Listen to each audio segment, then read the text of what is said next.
Hi guys, this is Leif, aka Evil Nerd Inc. And today what I'm going to do is I'm going to show you how to do snow basing on your miniatures. I used to actually work for Games Workshop years ago, and this was a little trick that one of my buddies showed me to get nice fluffy snow. This is kind of an issue with a lot of different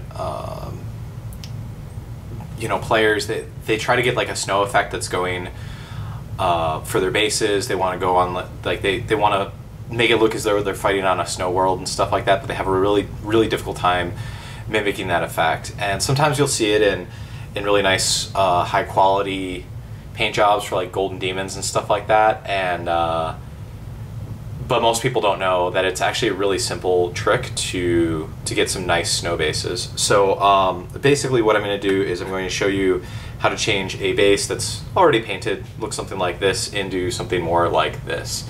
And if you can maybe tell here that there's definitely a profile that's different, and this is hard. This is not like soft or anything like that. Like, I can push on it and it's not going anywhere.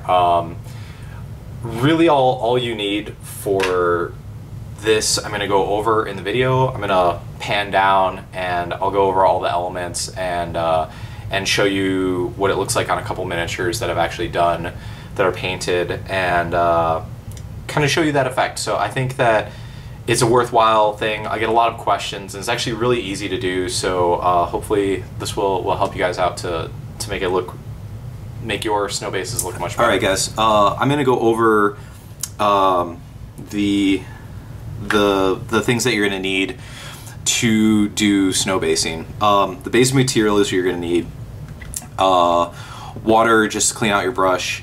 You're going to want a brush that you don't really care about too much. This is an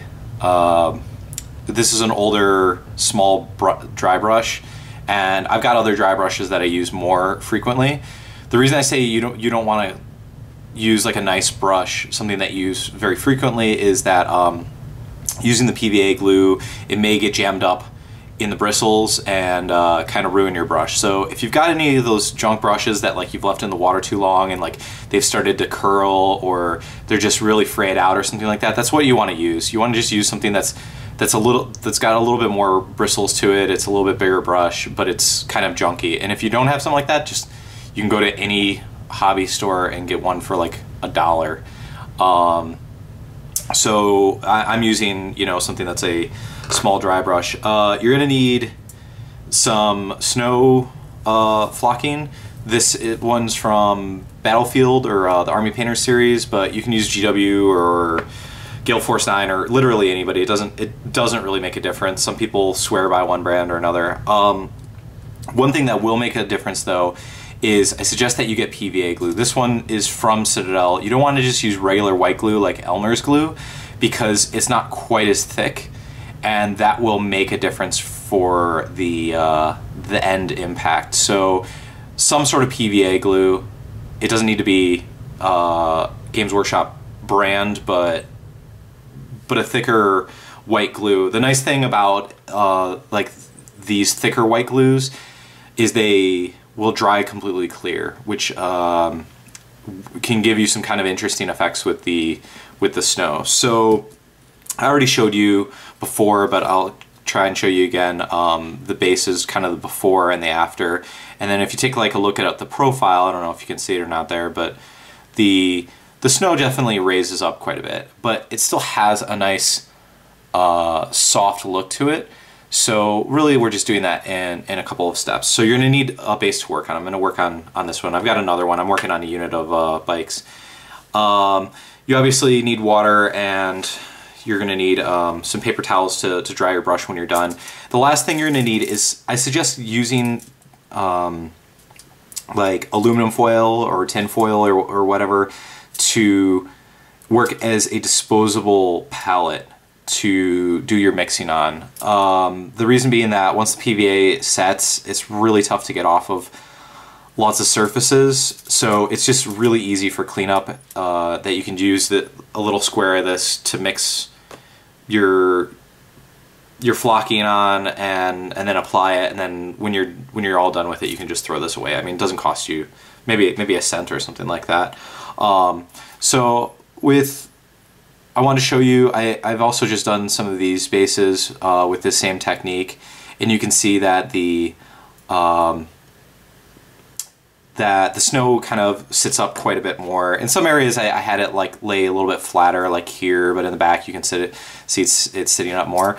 The paint jobs on these aren't all that great, but the reason that I'm showing you on these miniatures is that when you're trying to apply your flocking, whether it's snow or it's grass or anything like that, one of the things you want to keep in mind is you don't want to cover the whole base, or you don't want to do like half of the base or something like that. That's a mistake a lot of beginners make. And so what you want to do is make 4 or 5 smaller spots on the base for the flocking. So you see I've got 1 in the back and then 4 in the front. They're a little bit smaller, but that separation gives you some sort of a interesting effect. Here in this larger base, a bike will be on top of it, so you're really not gonna be able to see much of it, but I've got 4 slightly larger areas of flocking because it's a bigger base. So generally the number that you want to shoot for on any base is like 4 to 5. On this guy I only have like 2 because his robe and stuff takes up so much room, and I didn't want to cover up any of that, so I just kind of went on the front. But you can vary it up from piece to piece. You kind of want to be random, but you want to leave part of your base colors that you've painted already showing through. The reason for this is if you did the whole thing in this nice fluffy looking snow, you would not get the effect. You wouldn't notice that it's popping up very much. So having the flatter background of, in this case, it's, you know, the sand that's been painted to look like cityscape, it gives it a nice contrast. So if you really want to make it pop out, kind of like what's going on here, use a darker color like grays, blues, whatever, browns, and then do your snow effects on top of it. That gives you, you know, really draws the eye to the amount of contrast. So it's a really simple effect. Basically all we're going to do is we're going to dollop on some of our PVA. We don't want to use too much, just as much as we think we might use, but you know, don't worry if you add too much of the PVA or anything like that. Basically what we're doing is we're going to add 1-to-1 ratio of the snow to the PVA, and we're going to mix those together. So we see that that's about equal. I'm just gonna dip my brush in water just to make sure that it's clean. I don't want to bring any paints or anything like that into here, because if I have any paint on my brush at all, it'll mix in and then it'll start coloring the snow and it won't look nice and bright like what you see over here. So all I'm gonna do is basically just carefully fold the glue into the flocking here, the snow. If it gets to be a little bit thick, I'll dip my brush in and grab a little bit of water, and that'll make it flow a little bit better, make it a little easier to mix. So all I'm trying to do is just kind of corral it and fold it on top of each other. You know, you can't exactly mix it as well as like you can with paint and stuff. You can see it's kind of globby, but that's okay. That's kind of what we want. If we find that it's too thick, like I've added too much of this, you can add a little more PVA, or like I said, a little bit of water. But be careful with how much water you're adding. That's just to make it flow a little bit better. If you add too much water and you didn't have enough PVA, then your snow won't really stick. So now that I've kind of mixed this in, I'm pretty happy with this. It looks kind of like icing on a cake. That's kind of the effect that you want. It's gonna still be shiny, but it's very thick and it holds its own. What I'm gonna do is just use my brush, and I'm going to get a little like hair or something stuck on there.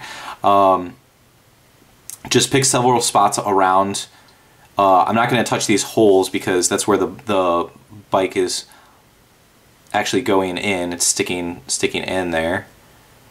And I'm just going to basically take this glue and glop it on.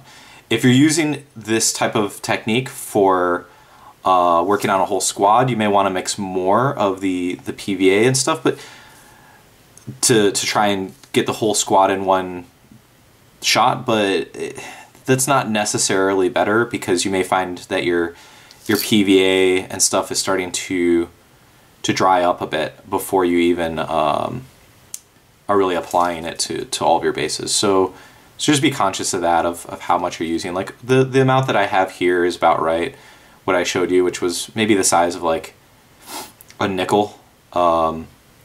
For those of you that are US, probably a little smaller than like a euro size. And then I've applied, we see 1, 2, 3, 4, 5 different spots here. I've kind of left it blank in the middle because the bike is going to sit on top of there and you won't see any of that anyway. So I wanted it more around the edges for that. And I'm gonna make sure to clean my brush out very well here. I want to try and save this and in case I want to use it for dry brushing in the future. So, you know, make sure to clean your brush very thoroughly. Otherwise you won't if you don't get all of the PVA out, like your brush is just going to be like a stick and it won't be all that useful. So now that we've applied this, then the next step, I'm going to slide this over a little bit, is to basically just, you can see that it's still shiny. It still looks like that icing. It's going to take a little while for that to dry, but those areas that are raised are basically going to stick to be about that high. So you have to remember that. Let me adjust my light and get you guys a little bit more light. Hopefully that helps. It will settle a little bit, so like these areas I can see already are going to flatten out just a little bit. This one will definitely be higher, and so will this one. The glue will dry and sink down a little bit, but what's keeping it up is this flocking material that you already mixed in with the PVA. And then what we're going to do to get the effect of it being like nice and fluffy is we're just going to sprinkle some of this back over the top. Although it already has this mixed in, what this is going to do is it's going to take that shine away, and it's going to create that effect of being nice, soft, powdery snow. And it'll harden that way. Like, as time goes by, especially if you're rough on your miniatures, you can lose some of the snow effect, so you may end up needing to apply, do these steps again down the line. But if you basically follow these steps that I'm showing you, where you're using PVA and not white glue, you're going to be pretty solid for a long time, and like you can get some good heavy play out of these bases without losing too much of your effect or anything.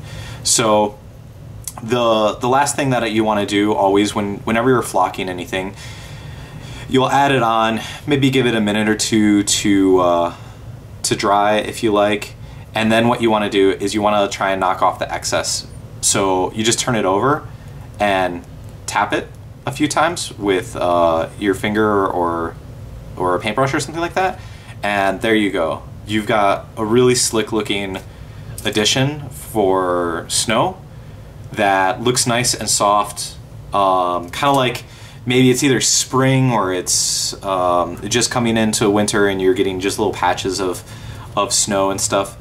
Here's one that I did yesterday. As you can see, this appears, the one we just did now appears a little bit brighter, whereas here it appears a little bit more translucent, so you can actually see it's like darker in some spots because the glue dries clear. If I want to fill any of this in, I can just repeat these steps. I could add some of this onto here, sprinkle more on, and then it will fill it up even more. So you can really make some nice big snow mounds, but I find that this is pretty sufficient as is. As time goes by, like eventually I may I may do something else. So I have another one just to kind of show you the comparison. So this is the base without any snow on it. This is one that I did yesterday, and this is one that I did today. You can see how different it is. But this is basically the end effect that you're going to be getting is just like this. And that's really it. So if you have any questions about how to do this, if you run into any issues, please feel free to drop me a comment. If you want to see other flocking effects or painting techniques or anything like that, also feel free to let me know. I'm kind of on my miniature kick right now, where I'm doing less magic altars and doing more miniature based stuff, so that's why I'm bringing you these videos. But hopefully this is something that's educational, and I get a lot of questions about how I managed to get these effects done. So thanks very much, guys, for watching, and I'll see you next time.